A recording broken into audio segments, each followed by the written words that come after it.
Ok. Estamos de volta e vamos dar prosseguimento à nossa entrevista com o sociólogo, analista e consultor político Luiz Cláudio Ferreira Barbosa. Hoje nós já fizemos uma análise política da conjuntura internacional, um pouco da conjuntura nacional, e nós vamos continuar com essa análise da conjuntura política do nosso Brasil e em seguida também no nosso estado aqui do Ceará. Depois nós vamos passar para o município de Fortaleza e depois vamos fazer uma análise dos pré-candidatos à Prefeitura Municipal de Fortaleza também. E aí, Luiz Cláudio, como que você continua analisando a conjuntura nacional a título de presidenciáveis para 2014? Eu acredito o seguinte, Henrique Freire, você tem hoje uma oposição com dificuldade de arranjar um candidato à altura para concorrer ou com Lula ou com a Dilma. Essa doença do Lula praticamente pavimentou a próxima eleição ou reeleição, no caso específico de Dilma Rousseff. Porque se acreditava, não era, Henrique Freire, que Dilma Rousseff seria apenas um mandato tampão, 4 anos, que depois passaria a faixa presidencial ao ex-presidente Luiz Inácio Lula da Silva. Mas o surgimento da doença, do câncer, tá entendendo? A fragilidade da saúde do ex-presidente, hoje já se começa a acreditar que sim, provavelmente ela irá para a reeleição. Já do outro lado, Henrique Freire, a situação é grave. O provável candidato do bloco conservador, do bloco, como alguns analistas gostam de chamar, de oposição, tem dificuldade, porque o candidato mais provável seria o ex-governador e atualmente senador por Minas Gerais, Aécio Neves, que não conseguiu deslanchar no Congresso. Foi um bom governador, indiscutivelmente, colocou as finanças de Minas Gerais em dias, elegeu seu sucessor, o governador Anastasia, mas já no seu segundo ano de mandato no Senado, não demonstrou ter força de carisma. E isso é uma coisa que, indiscutivelmente, o ex-presidente Lula tem, e a presidenta Dilma, mesmo não sendo carismática, mas na função de chefe do executivo, ela tem uma imagem tão positiva hoje que dificilmente eu acho que poderia surgir um candidato de oposição para derrotá-la. Voltando aqui ao Aécio Neves, Aécio saiu de uma luta com o Serra. Saiu de uma luta com o Serra e quando acontece uma luta, mesmo tendo um vencedor e um ganhador, ambos saem arranhados. E no caso, talvez o Aécio tenha saído também um pouco arranhado dessa luta e um pouco abatido dessa luta com o Serra. Quando terminou o segundo turno, no dia da derrota, é interessante, Henrique Freire, o ex-governador José Serra, no seu discurso dando os parabéns à presidenta Dilma e conversando com seus correligionários, ele citou vários nomes, entre eles o próprio governador Geraldo Alckmin. Nessa mesma noite ele não citou o nome do Aécio Neves e nem do presidente nacional do partido, na época senador Sérgio Guerra, e hoje deputado federal Sérgio Guerra pelo estado de Pernambuco. Em 2011, no começo do ano de 2011, José Serra partiu para disputar a presidência do partido. O que aconteceu? Ele perdeu internamente. Sérgio Guerra foi reconduzido à presidência. Depois ele partiu para a presidência da Fundação Teotônio Vilela e perdeu para o ex-senador Tasso Gereissati. Foi dada a ele uma espécie de prêmio de consolação, que é o conselho, que nunca se reuniu. Esse conselho não existe, esse conselho de líderes dentro do PSDB. É um conselho que não dá conselho. Não dá, né? Então, na minha avaliação, essa volta dele como candidato a prefeito de São Paulo, se ele for para o segundo turno e perder, na minha avaliação, está findado a carreira política de José Serra para o futuro 2014 disputar a presidência da República. Mas se ele ganhar para prefeito, eu acho que muda as correlações de força internas dentro do PSDB. Inclusive nacionalmente. Nacionalmente.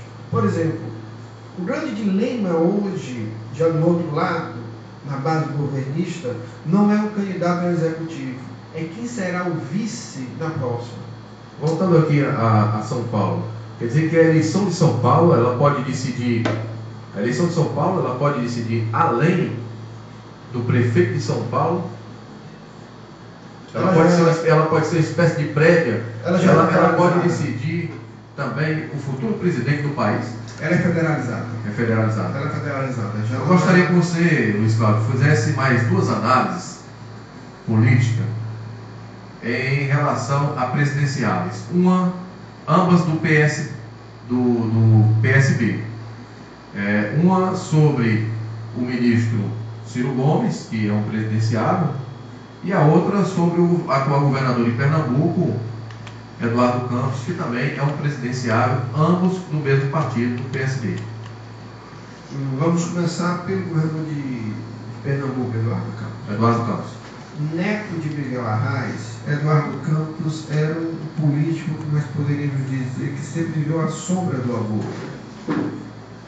Se elegeu deputado federal, teve aquela passagem não muito citada e um pouco complicada pela Secretaria de Finanças do Estado de Pernambuco, onde houve aquela história das precatórias, que aquilo ali deixou uma marca negativa no currículo do jovem Eduardo Campos. Ele sofreu tanto essa marca que só na véspera da primeira eleição dele para governador, em 2006, foi que a justiça se pronunciou e ele foi inocentado. Por isso ele conseguiu ir ao segundo turno contra o Mendonça Filho, candidato Jarbas Vasconcelos, em 2006. Jarbas deixa o governo do Estado, disputa o Senado e o seu vice Mendonça Filho vai para a reeleição. E ele acaba se tornando governador de Pernambuco, Eduardo Campos, derrotando Mendonça Filho. E na época, o candidato do PT, que é o hoje senador Humberto Costa, que liderou uma parte da campanha em segundo lugar, mas não conseguiu chegar ao segundo turno, apoiou Eduardo Campos. E Eduardo Campos fez um governo tão bem avaliado que ele ganhou com quase 80% dos votos, em cima de outra grande liderança de Pernambuco, que é o Jarbas Vasconcelos.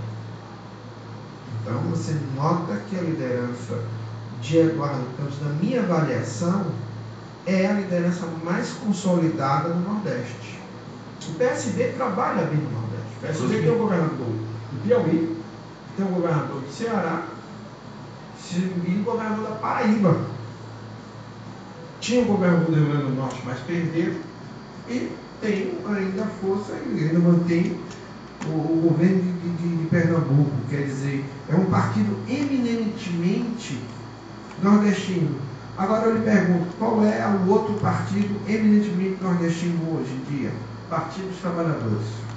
Quer dizer, você nota que esses dois partidos, no próximo pleito eleitoral, provavelmente vão disputar a mesma seara de votos, principalmente no Nordeste. Quer dizer, é um prelúdio aí de um duelo entre esses dois partidos, mesmo sendo da base governista. E se eu não me engano, o governador Eduardo Campos de Pernambuco, ele tem uma proximidade muito grande com o grande líder Luiz Inácio Lula da Silva. Ele tem. Há um carinho especial de Luiz Inácio Lula da Silva com Eduardo Campos, que foi herdado do avô Miguel Arraes. Miguel Arraes foi uma figura importante para o Lula em vários momentos da vida do ex-presidente Luiz Inácio Lula da Silva. Porque o Miguel Arraes, como presidente do PSB, em alguns momentos apoiou as candidaturas de Luiz Inácio Lula da Silva em 89, 94 e 98. Em 2002, o PSB lança Antônio Garotinho, candidato, mas no segundo turno apoia. O que acontece? A gratidão de Lula é tão forte com o Miguel Arraes que no final do seu primeiro mandato, ele coloca Eduardo Campos como ministro da Ciência e Tecnologia. Isso é interessante, esse carinho de Lula para Eduardo Campos veio na minha avaliação desde esse período. Já o inverso acontece com a liderança do nosso ex-deputado federal Ciro Gomes. Ciro Gomes, na minha avaliação, teve, eu digo, gosto de dizer muito para os meus clientes, ele teve um momento meteórico muito forte. Aquela eleição de 88 para prefeito, que foi eleito pelo PMDB, que Tasso Gereissati ainda estava no PMDB, na qual ele foi eleito e o vice dele era Juracy Magalhães, o médico Juracy Magalhães. Logo depois ele consegue se eleger no primeiro turno, já foi a primeira eleição de 2 turnos na história do Brasil, em 90, para governador, derrotando Paulo Luscosa e João Alfredo, do PT. Ele se elege no primeiro turno, tendo como vice-governador Lúcio Alcântara. Ele se elege governador. Antes do término do mandato, ele recebe o chamado do presidente Itamar Franco para ser o ministro da Fazenda e termina o ano de 94 como ministro. Não assume nenhum ministério em 95, rompe com Fernando Henrique Cardoso, vai para o PPS, sai candidato em 98, fica em terceiro lugar, primeiro colocado Fernando Henrique Cardoso, que ganha no primeiro turno, o segundo colocado, daquela época, o eterno candidato Luiz Inácio Lula da Silva, e ele foi o terceiro colocado. Vai em 2002 como candidato favorito aí ao segundo turno. Não consegue ir, termina em 4ª colocação. Ele, primeiro foi Lula, o segundo Serra, logo atrás de Serra veio o Garotinho, e o 4º colocado foi Ciro. Mas no início do segundo turno, Antônio Garotinho demora a apoiar o futuro presidente do Brasil, Luiz Inácio Lula da Silva. E Ciro, naquele momento, não titubeia, não brinca, ele apoia. Então o que acontece? Quando Lula assume, ele é agraciado com um ministério, que é o Ministério da Integração Regional da Integração Nacional. Da Integração Nacional. Quer dizer, e se torna ministro pela segunda vez. 4 anos depois, ele consegue, aqui no estado do Ceará, formar uma grande coligação ao redor do ex-prefeito de Sobral, que é seu irmão, Cid Gomes. Quer dizer, ele consegue impor uma derrota na época, o governador Lúcio Alcântara, que estava no PSDB, mas já não contava com o apoio do senador e ex-governador do estado do Ceará, na época, Tasso Gereissati. Quer dizer, eu acho que é o momento mais forte do Ciro Gomes nos últimos anos. Ele se elege deputado federal, um dos mais votados do Brasil, e o irmão se elege governador. E logo depois eles constroem, na minha avaliação, o maior bloco governista da história do Ceará. Você tinha desde um PSDB no governo até um PCdoB. Quer dizer, praticamente a oposição ficou reduzida a 6 gatos pingados. A força desse bloco era tão forte que reelegeu a prefeita Luiziane Lins e reelegeu o próprio Cid 4 anos depois.